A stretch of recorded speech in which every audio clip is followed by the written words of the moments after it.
धाराशिव जिल्ह्यात काल रात्रीपासूनच जोरदार पाऊस पडतोय। भूम परंडा तालुक्यातच नाही तर धाराशिव आणि कळंब या तालुक्यांमध्ये सुद्धा जोरदार पाऊस पडतोय। वाशी आणि कळंब तालुक्यात पाऊस झाला त्यामुळे तेरणा धरणात पाण्याची आवक चांगलीच वाढली। तेरणा धरणातून पाण्याचा विसर्ग मोठ्या प्रमाणात सुरू झालाय। कळंब तालुक्यातील काही गावातही पाणी शिरले त्यामुळे शेतकऱ्यांची शेती मोठ्या प्रमाणात नुकसानीत गेलेली आहे। काही घरांची पडझड सुद्धा झाल्याचं बघायला मिळत आहे।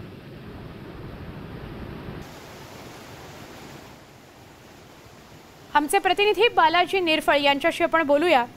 बालाजी, 3 असे जिल्हे आहेत जिथे रेड अलर्ट देण्यात आलेला आहे। बीड आहे, धाराशिव आहे। तर धाराशिव मधली काय परिस्थिती?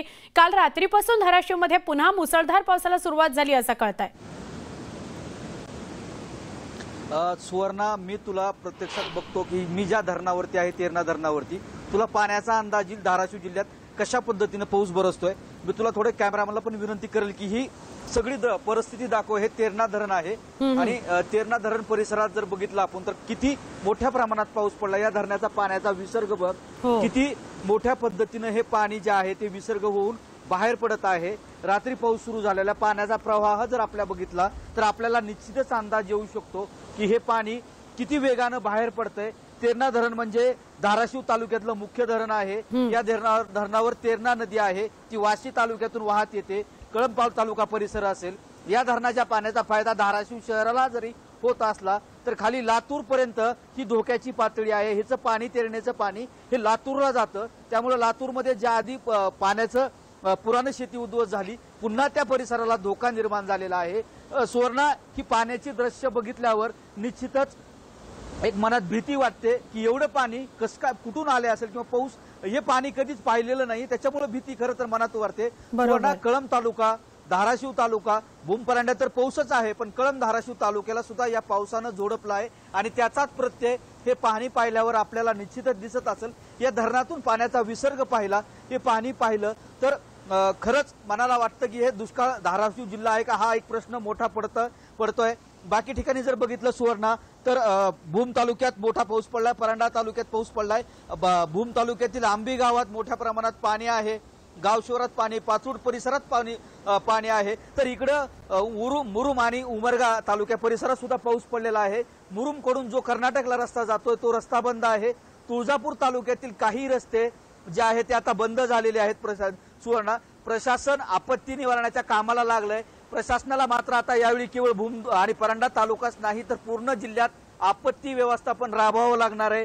मोठ्या प्रमाणात जो आहे तो धाराशिव जिल्ह्यात पाऊस बरसत आहे। तेरणा धरणाचं जर हे पाणी पाहिलं आपण तर या पाण्याचा अंदाज बघितल्यानंतर आपल्याला कळू शकतं की धाराशिव जिल्ह्यात किती मोठ्या पद्धतीनं पाऊस बरसला आहे। हवामान खात्यानं 3 जिल्ह्याला रेड अलर्ट दिला होता, बीड, धाराशिव, लातूर।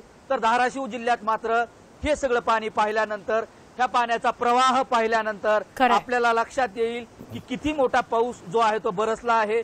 पावसानं या अगोदरच सरासरी ओलांडली आहे, सरासरीच्या पुढे जाऊन पाऊस पडतोय त्यामुळे निश्चितच शेतकरी नागरिक यांच्यासाठी ही धोक्याची घंटा आहे। त्यामुळे शेतकऱ्यांनी नागरिकांनी सतर्क राहण्याचं आवाहन प्रशासन करतंय।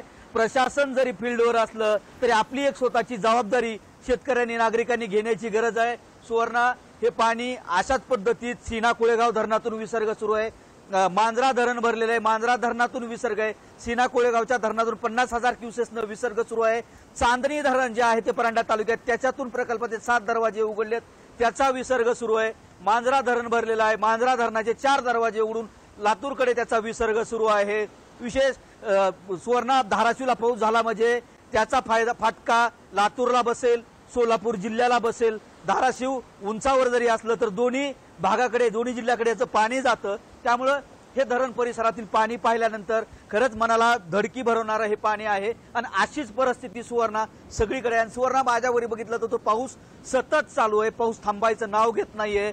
शेत शिवारात पाणीच पाणी आहे। नागरिक काही ठिकाणी आज अडकलेली जरी नसली तर प्रशासन मात्र पूर्ण वेळ सतर्क असल्यामुळे नागरिकांनी आता खबरदारी खरंच घ्यायची आहे। मात्र हे पाण्याचा प्रवाह हा पाणी शेतकऱ्यांच्या नुकसानीचं व शेतकऱ्याला त्रास देणारं ठरणार आहे।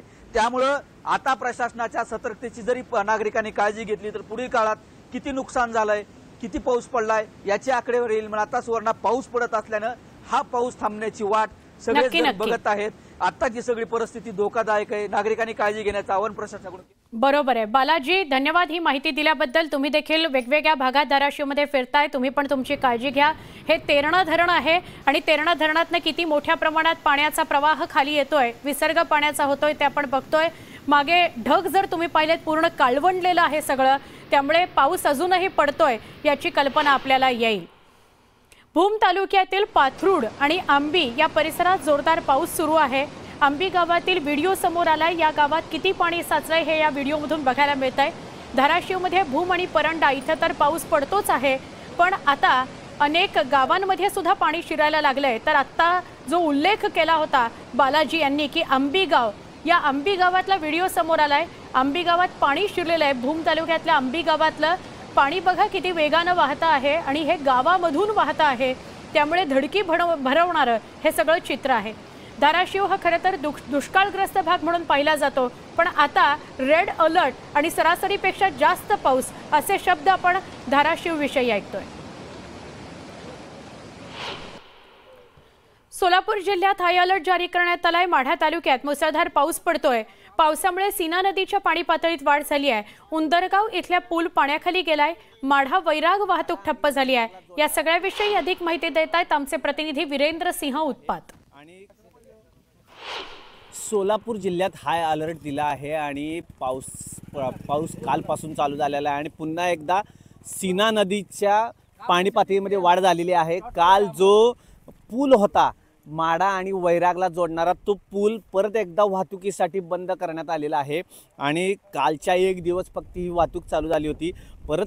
परत एकदा अतिवृष्टी होणार आहे असा इशारा दिल्यामुळं नागरिक आता मात्र भयभीत झालेले आहेत.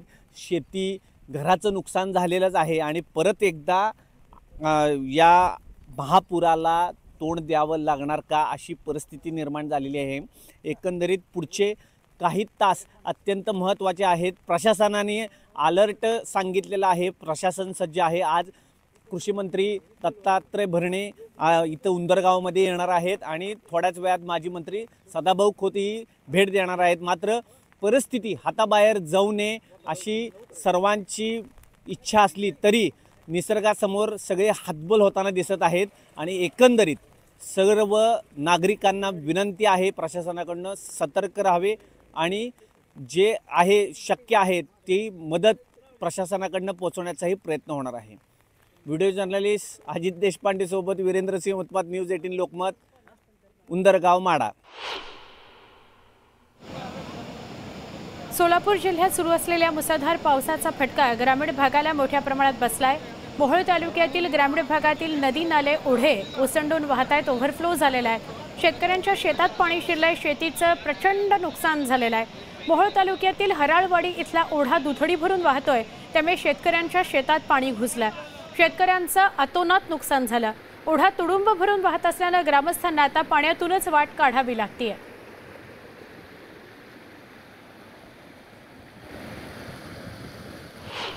तर अक्कलकोट तालुक्यामध्ये मुसळधार पाऊस पडतोय. रिधोरे गावाला पाण्यानं वेढा दिलेला आहे.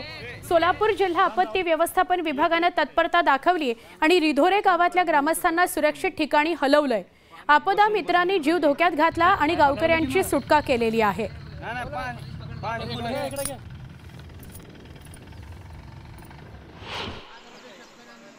तर उत्तर सोलापूर तालुक्यात सीना नदीचा महापूर ओसरला आणि भयावह परिस्थिती समोर आली. तिऱ्हा गावात अनेक घरं पाण्याखाली गेली. उत्तर सोलापुरातील शेकडो एकर शेतीला फटका बसला. शेतकऱ्यांची जनावरं वाहून गेलेली आहेत. शेतकऱ्यांच्या डोळ्यात आता फक्त अश्रू आहेत.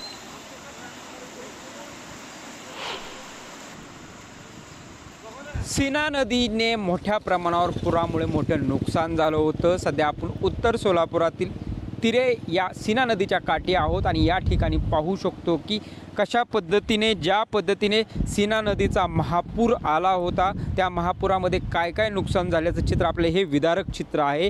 शेती असेल, गाव असेल, या पूर्ण ज्या परिसरात होतं 10 ते 12 फुटापर्यंत पाणी होतं.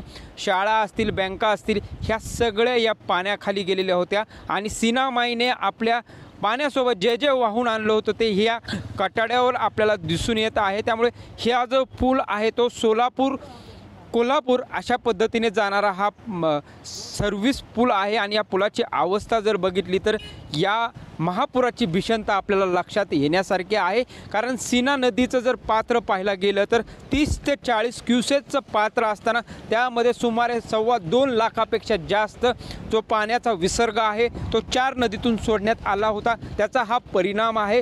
पूर्ण हा पूल आहे तो पूर्ण पाण्याखाली होता. दादा, हा पूर तुम्ही बघितला कशा पद्धतीने, किती वर्ष झालं तुम्ही तीरात राहताय? आम्ही म्हणजे जन्मल्यापासून आता माझा 54 वय आहे. पण एवढं महागडले लोक पंजानं जे सांगितलं होतं तेवढं पाणी अजिबात आलं नाही. 20ला आलं तर पाणी, पण त्याच्यापेक्षा 9 फूट पाणी उंची वाढ होतं. म्हणजे उसं ते काहीच राहिलं नाही. ती जमिनी खरडून गेल्या, शिवणे पाकणे पुत्र एखादा बंगला नीट राहिला नाही. सगळे बॅरलसुद्धा वाहून गेले. म्हणजे पाण्याची प्रचंडता बघा, वरचे बॅरल पूर्ण वाहून गेले. नदीकाठाला चांगलं निम्मं गाव तिरे पाण्यात गेले आणि ही सगळं रोजगारी वर्ग आहे. ह्यांच्याकडे काय शेती नाही. शेतीचं तर इतकं नुकसान झाले. प्रत्येकाचं 5 ते 10 एकर ऊस पाण्यात आहे. ऊस म्हणजे असं काय राहतच नाही. कांदा आहे, सोयाबीन आहे. आणि मी स्वतः जनावर डॉक्टर आहे. बऱ्यापैकी गुरु वाहून गेले ते. आता आम्ही सध्या जिथून जेता येईल तेवढी सेवा आम्ही गुराची सेवा करायला लागलो. पण काही ठिकाणी नाहीला आम्ही जाऊ शकत नाही. पण गुरं बी भरतूक ज्या झाले शासनाकडून चारा बिरा गुरासाठी मिळावा अशी आम्ही मागणी केली आहे. वर जनावरे वाहून गेली, मात्र त्यांचं नुकसान भरपाई कशा पद्धतीने करता येईल हे जिल्हा प्रशासन असेल, तालुका प्रशासन किंवा तहसीलदार असतील यांनी प्रामुख्याने हा जो विषय आहे तो मार्गी लावण्याची गरज निर्माण झालेली आहे. प्रीतम पंडित, न्यूज 18 लोकमत, तिरे, सोलापूर.